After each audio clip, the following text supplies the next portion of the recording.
Hello, hello, hello. An early one because reasons. um, it's the news where we go to Daily Mail website and navigate through the paywall to find free stories. I remember the good old days when we could just select what stories we wanted. Top news. Well, again, this broke yesterday. King Chuck.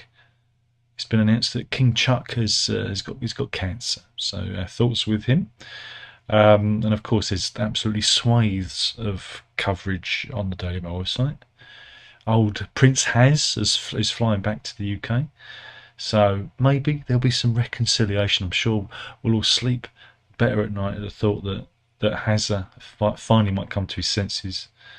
But yeah, it was a bit of a shocker. This came after Charlie had his prostate felt, and yeah, but hopefully he'll make a recovery. Anyway, news. Oh, back to the news. The main news: Arctic freeze. Yeah, we're getting the Arctic. The Met Office.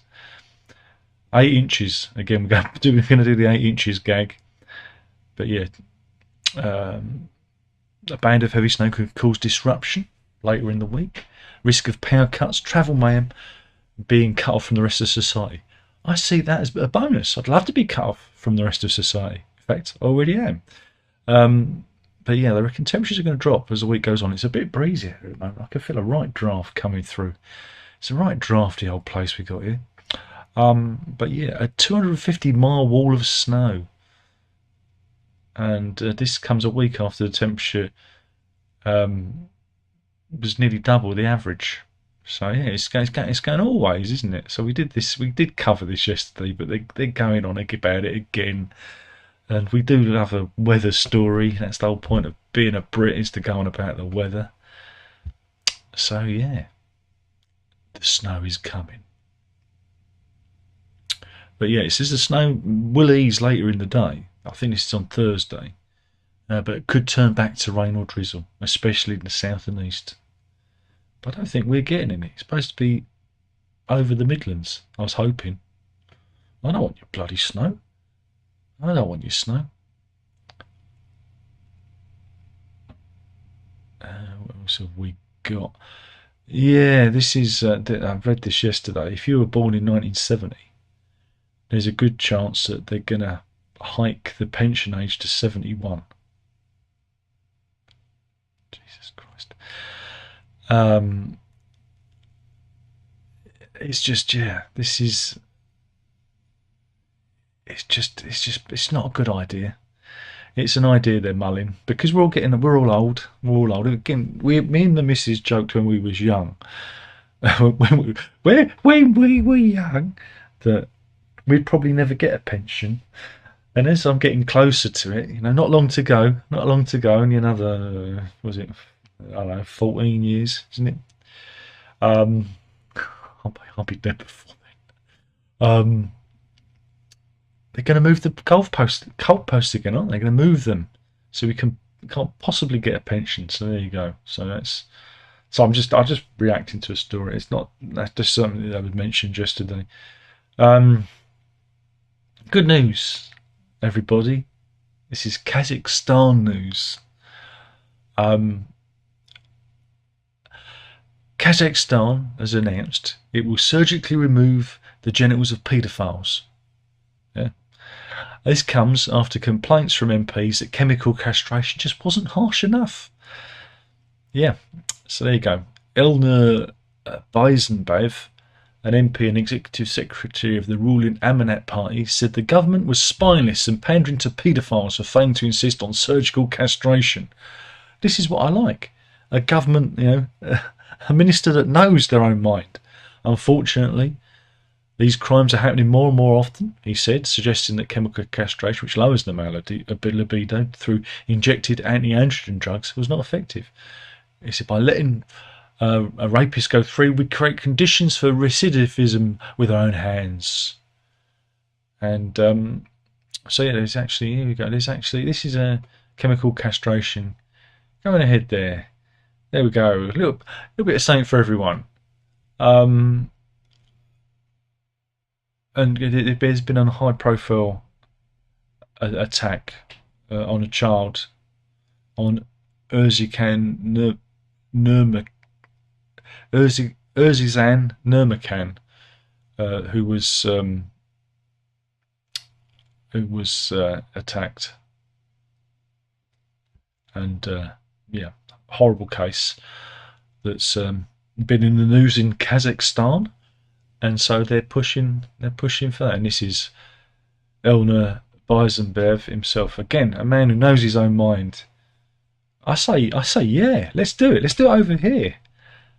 Why don't we just string them up by their codlings and be done with it until they drop off? We shouldn't do it nicely. We should castrate them like they do with a horse or a bull. What they do is they get a very tight elastic band and they put them around, and then it restricts the blood flow and they just rot and drop off. I should do it like that. God blimey, this is we're going in strong today. We're going in feet first. What's that? We've lost all the paedophiles. Good.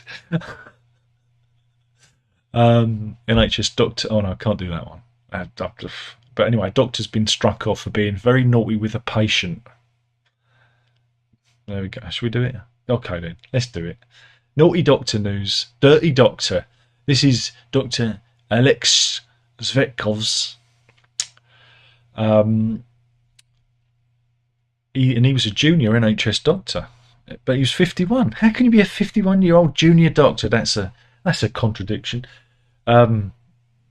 He told a drug addict patient, "You have the body of a child. This is a good thing," before they embarked on an illicit encounter.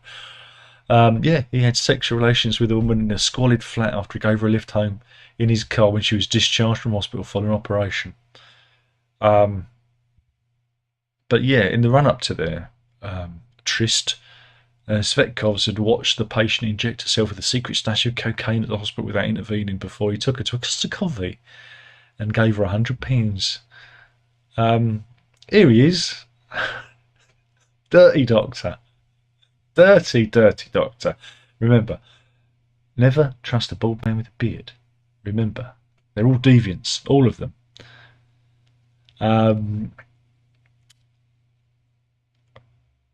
So yeah, he was. The fling was exposed in 2021 after Latvian-born Zvetkovs, who worked as a locum. He was a foundation year doctor at the Cumberland Infirmary in Carlisle. He was arrested 188 miles away in Grimsby in possession of a flick knife. Here's another picture. So like I said, if you see a man walking around like this, don't trust him. Mrs. is giggling. She's giggling. I'm actually giggling. But yeah, so I don't think doctors are meant to stump their patients, are they? And yeah, this is Cumberland Infirmary in Carlisle, where he slipped his patient a bit of Cumberland sausage, I believe. That's the best I can do with that one, I'm afraid. I wasn't going to cover it, but why not? Why not? Planning news? Oh, go on then. Go on then. Let's have some planning news. We're going to Hook Close in Corby in Northamptonshire. They woke up to discover a 60-foot high metal frame on the site, being built on the site of a former Weetabix factory. Right? And I was thinking, oh, this is odd, because it was there's a monster warehouse going up behind them, as we can see here. Look at that. And so the residents phoned up the council and said, "What's going on? And why hadn't they been informed?" And then they slowly figured out that the bungling officials had mixed up their street with Hubble Road, which was a half a mile away. And they were asked about the planning instead of the residents here. And so, of course, no one objected, because they went, "Oh, no, that's fine with us." And so now they've got a massive warehouse being built. There you go. That's not a problem, is it?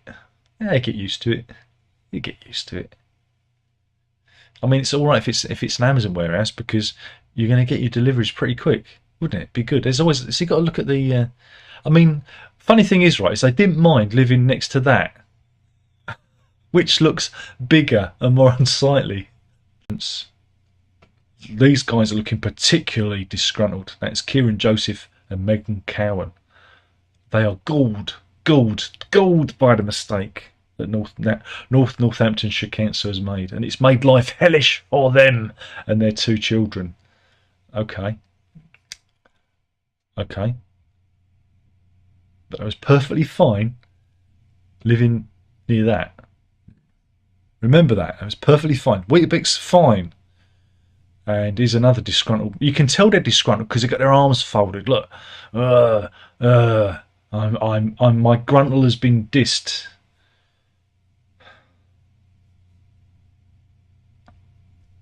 Planning news. Yeah. It's not going too well at the moment, is it? We've got Dirty Doctor, castrated paedophiles, and a monster warehouse. This is a story for the missus. I'm talking directly to you now, missus. Though I am talking to you all the time during this. Storing warm food in the fridge. Should you or shouldn't you? If you do, bacterial infection, you'll die. So you've got to let it cool, haven't it, missus? You've got to leave it out in the cupboard, right, with the lid off. Yeah? You know what I'm saying? Well, anyway, should we find out if you're an idiot for doing that?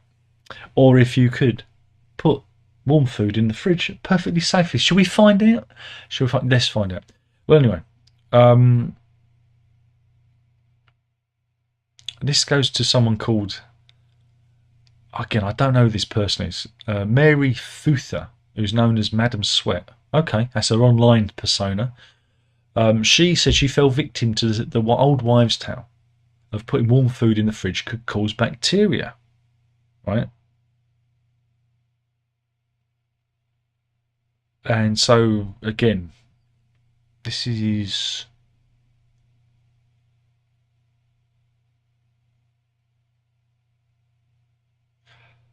I think this is from Mail Australia. I think this is why I don't know who she is, because she's obviously an online persona in Australia.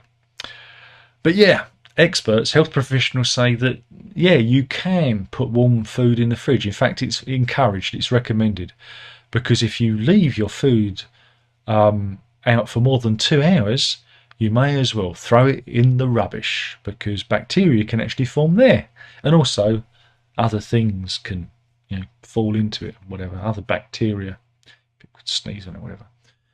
And the rule is, as soon as you can get it in the fridge, the better. Of course, you've got to let the steam come off. Let the steam rise. Once the steam's risen, lid on it, in the fridge. But yeah, she says, let's quote her. She says, "Don't leave the food sitting on your counter. The sooner you get it in the fridge, the better. And if you use smaller containers to store food, it will cool down quicker." And she said, make sure your leftovers are placed in a shallow dish. Don't put a big ginormous dish in your fridge, because it will take longer to cool down. But yeah, Better Health Victoria dictates that food should be immediately covered and stored once the steam stops rising to prevent the growth of bacteria and food poisoning.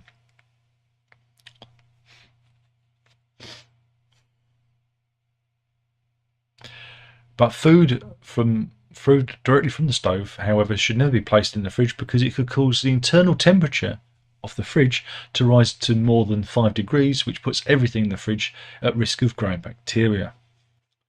And this divided people. And let's say this is Mary Futher. Would you trust this woman? No, probably not. But there you go. We've found out. She had a video. See, she's got a tiki-toki or something. She's got a tiki. See, there you go. It's a tiki-toki video. So we all know now. But Dr. Joe Whittington, he's an American doctor, And he said that leaving starchy foods like rice and pasta on the counter at room temperature for as little as 2 hours could make you very sick. And he was commenting on a case where a 20-year-old student died of fried rice syndrome after consuming leftover pasta that he'd been left out for 5 days. But yeah, you've got to be very careful with rice and pasta because of Bacillus cereus, a spore that forms and produces toxins causing vomiting and diarrhea. But I think, yeah, and you definitely trust his opinion. You can tell because he's got a stethoscope around his neck. You know, that means, and a white coat, that really helps. Always trust somebody with a white coat and a stethoscope, but not necessarily somebody with very strange glasses. What else? Where's another chemical castration story here? Very, very popular. Very, very popular. Good news, everybody. Crazy Kwasi Kwarteng is quit the Commons. Yeah, he's stepping down at the next election. Good, because that bastard made my mortgage go up, didn't he, missus? Made the mortgage go up. It's all his fault. Him and Truss. Not good. Not good. What else have we got?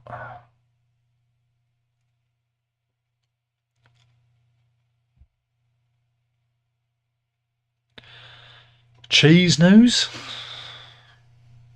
Why not? Why not? Let's do cheese news. Scientists from the University of Nottingham have created different colours of blue cheese. Well, then it wouldn't be blue cheese then, would it? Would it? No. They've created pink, yellow and green. Why? Just think they've got money for their research studies. And they go, okay, what you come up with? A cure for cancer? No. No. Ways of increasing life expectancy? No. Boosting a pill that boosts intelligence? We've got different colours of cheese. Money well spent. Yeah. Dr. Paul Dyer, who led the project, revealed that whilst the cheeses look a bit wacky, they taste just like the real thing. And here are the different varieties of... Why? Why are you pissing around with this? And here, look, here's some different coloured mould. Look at that. In their study, the team found that biochemical pathways gradually forms the blue pigment, starting with a white colour, which progressively becomes yellow, green, red, brown, pink, dark brown, light blue, and finally dark blue, green. So you can have any cheese you want. And here's a man, he's very pleased with his cheese. Look at that. He's like, I'm loving it. These are scientists. Mind you, we've got some proper research here. This is clever, and I've heard about this before. This is a Herculaneum scroll, and got a picture of it.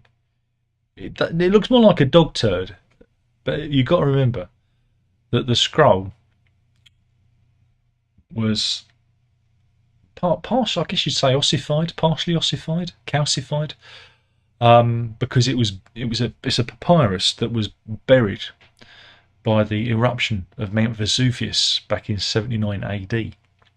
Well, some students from Egypt, Switzerland, and the US have shared a $700,000 grand prize for deciphering more than 15 columns of the text. And here is said text. Very small writing. I think that probably a doctor wrote that by the looks of that handwriting. Possibly a doctor. But yeah, they read more than 2,000 never before seen texts. And it discusses sources of pleasure such as music, the taste of capers, and the colour purple. And here are the joint winners. And they used AI to help decode the scroll. The Vesuvius Challenge was launched in March 2023 by Brent Seals. We did cover it, I believe. A computer scientist in the University of Kentucky in Silicon Valley, and with Silicon Valley backers. They sent thousands of 3D images of 2 rolled up scrolls, as well as an AI program that had been trained to read letters. Shortly after, Luke Fariter from Nebraska and Yusuf Nader from Egypt independently revealed the name of the word hidden within the heart of the sealed manuscript. And it meant purple dye, or clothes of purple, and the pair shared a $40,000 prize. However, this announcement revealed the grand prize winners, which included Nader, Fariter, and the addition of Julian Schillinger, a Swiss robotics student at the Swiss Federal Institute of Technology in Zurich. But yeah, hundreds of texts from the Herculean library were buried and carbonised by smoking ash and gases. Blimey. And yeah, this is what it looks like when you try and unroll the scrolls. That's at the excavation site. So yeah, and there is a little animation to show how these scrolls were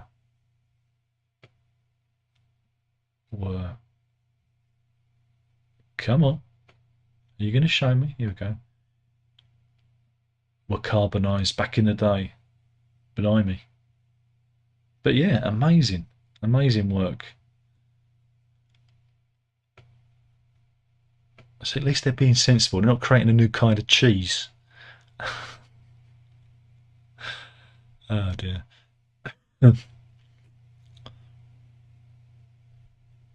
Meanwhile, good news, everybody.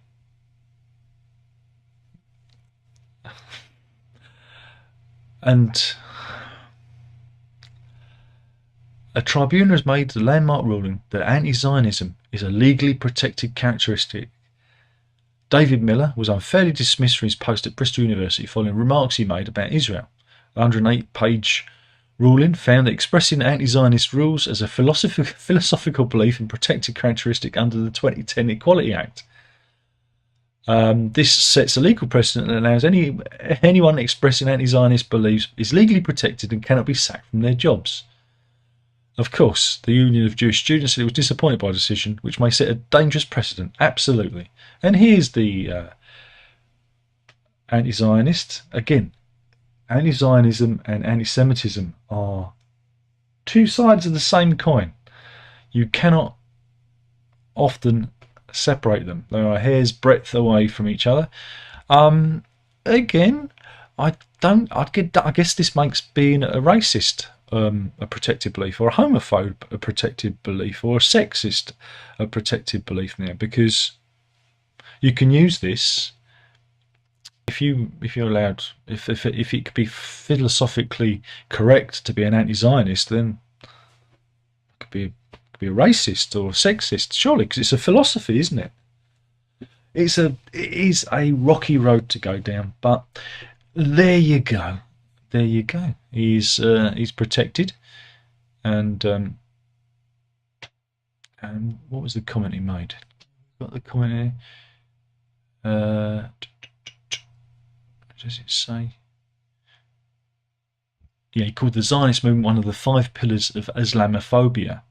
Well, then you can say that Islam is one of the pillars of anti-Semitism, can't you? You can say that, and it's because it's a belief. Oh boy, it's not good. It's not good. There's a lot of language being flung around, and a lot of words are being changed and altered to prove a very dangerous point. Again, ban all religion, and all wars will end soon. Get rid of religion. There we go. Dangerous one, that is.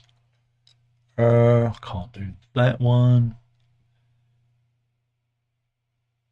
What else have we got? There's a lot of Charlie news. A lot of Charlie news.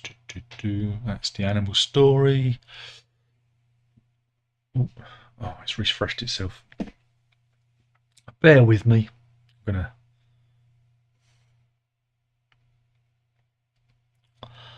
gonna end up in a minute.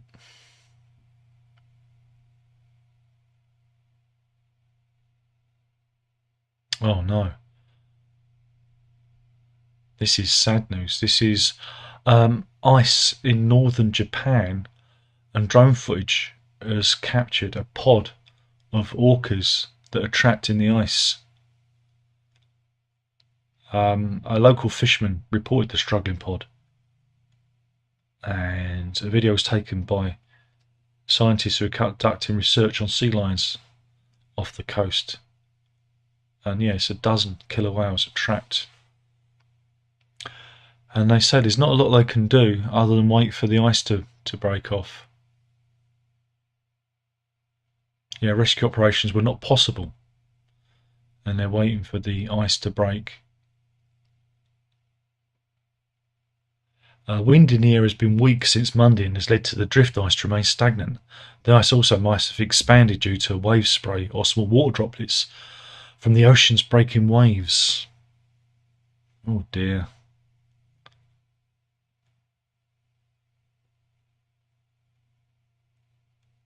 Let's hopefully they can break free. This is off the coast of Aosu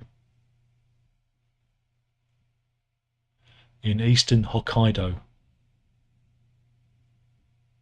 in northern Japan. Oh, sad story that. Hopefully they'll be all right.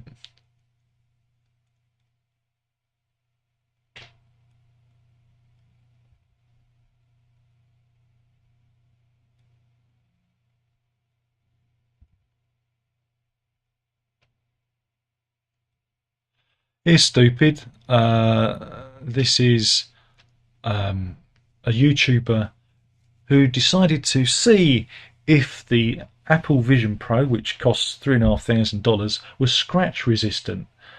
So he took a bloody Stanley knife to it. Remember, folks, there's no cure for stupid. I don't think anything is going to be resistant if you gouge. Look at it. Oh, yeah, all right. Yeah. Now, you know he did that for views, don't you? That's what I need to do. I need to come up with a cunning plan for views. Mind you, we are gaming the algorithm on my son's channel, and we are winning. Shorts, you just got to do shorts, so expect me to do loads of shorts. Meanwhile, let's go to Brighton. In Adelaide, yeah, there's a Brighton in Adelaide. Did you know that? South Brighton. Hayley Ritchie. She came back from an overnight trip and was a bit gobsmacked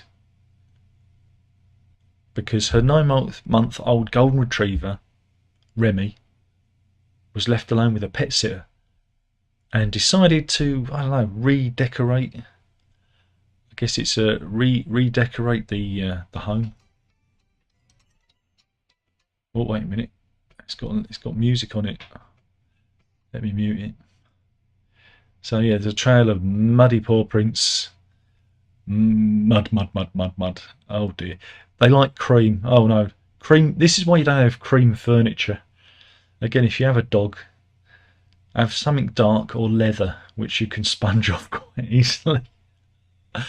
Yeah, it's not a good look, is it? Not a good look. Obviously, the pet sitter wasn't doing a very good job of pet sitting. Ah, poor Remy. He's in the doghouse. It's like, what? I ain't done anything wrong. What are we talking about? My omen will clear this up. So there we go. That's it. And we do actually have some dog cam. We do have dog cam. Oh no, it's we need to adjust the brightness. Can we adjust the brightness? Let me just. There we go. A little bit of dog cam there. There we go. I'll see if there's anyone in, but I think I've caught everyone out today. Oz is in. This is Long Live the King, indeed. So I thought 6 inches was enough for anyone, indeed. Payne says, good morning or afternoon? Yeah, well, it's afternoon now. We've gone through the mirror. Payne says, are you having ideas for the new Saturday night television, the Castration game? Yeah, it could be good, couldn't it? Get Graham Norton to host it. Yeah, that'd be good. Or Alan Carr. Fancies the Family Jewels Misfortunes. Yeah, I like the Castration game. I thought that worked a bit better. And Dr. Serves and Right for Living in Corby. Next on BBC 4, Ain't Half Refrigerated Mum, followed by Some Like It Not Hot. I added the hot. Andrew's in. He says, I'm good. Yeah, I'm in. Good. Good day. I'm in good day. Sorry, it's this. No punctuation. Yeah.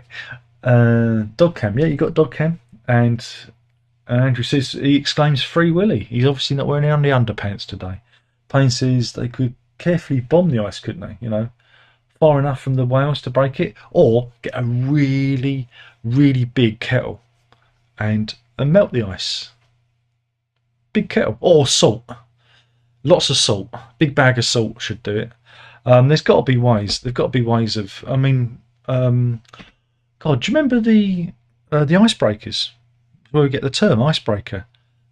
These are ships that have big kind of like snowplows on the front of them, and they can break through ice.